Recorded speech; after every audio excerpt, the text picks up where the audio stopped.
Hey y'all, so I'm here with another book review, and this is my first book review on like a self-help book.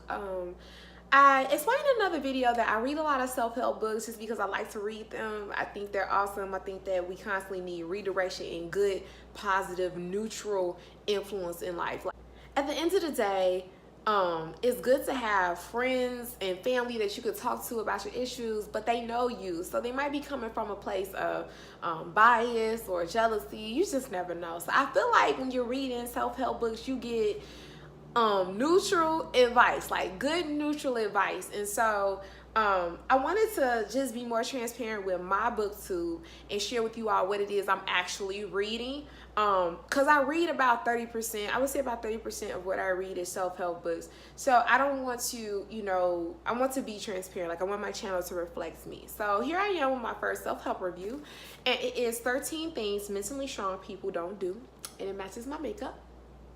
And so it's by Amy Morin, and she is a licensed clinical social worker, a college psychology instructor, and a psychotherapist.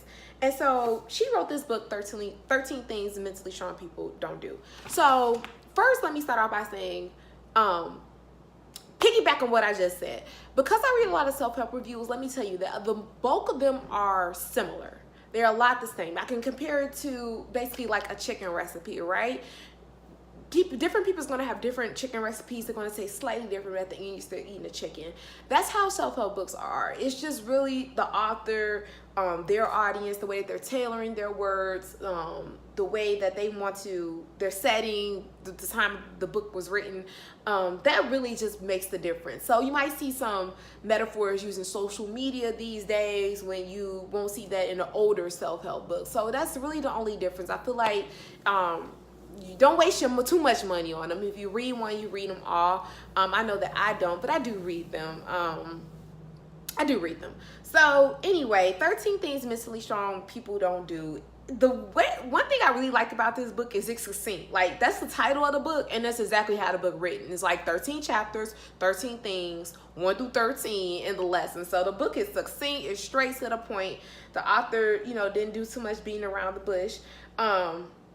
One thing that I liked about the book was that for every lesson that she wanted to share with you or teach with you, she had a some person in history or someone's story who you might be familiar with, some mogul, some financier whose story you might be familiar with. She had that to basically correlate with the lesson that she's going to teach you. So I enjoyed that.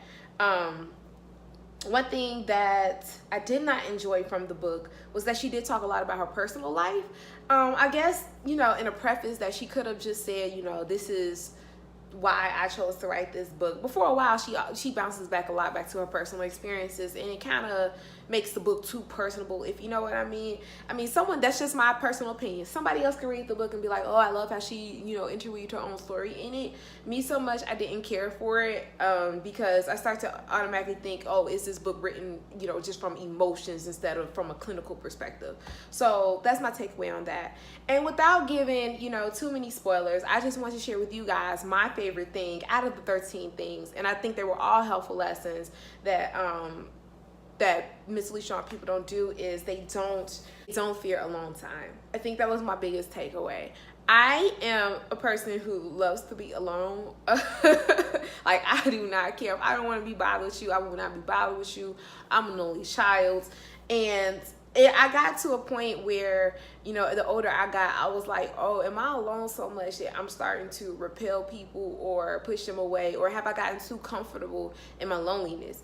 And so that was a takeaway that circled back for me. Like, no, you haven't gotten too comfortable in your loneliness. Like, being alone is a good thing. Alone time is a good thing. Like, it can really help you propel in so many different ways throughout life. So that's one thing that I really like. It's one thing that I like to share with other people. And the more that you talk to friends and family, you'll see a lot of people are scared to be alone. Whether it's, alone in regards to having someone from the opposite sex around, or having to be around their siblings, or having approval of friends and family. A lot of people are scared to be alone, scared to be isolated with their thoughts, or looked upon like shunned for thinking how they're thinking. So that's just, again, something personal that I wanted to share with you guys. That's one good takeaway from it. So it's a good book. I recommend it. It's actually a good starter book. If you have not read any self-help books, it's a good one to start because it's straightforward, to the point. It doesn't draw up on too many other well-known people in the self-help world. Like, it's just clean and to the point, if I'm explaining it right. So it's a good book to start from.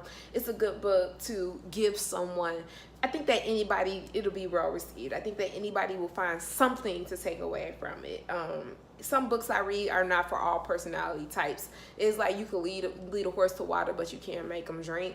But this is not that type of self-help book. I feel like everybody could find something in this book. So again, it's 13 things mentally strong people don't do. And you guys enjoy, and let me know your thoughts on it. And I'll see you guys next time. Don't forget to comment and subscribe to my channel.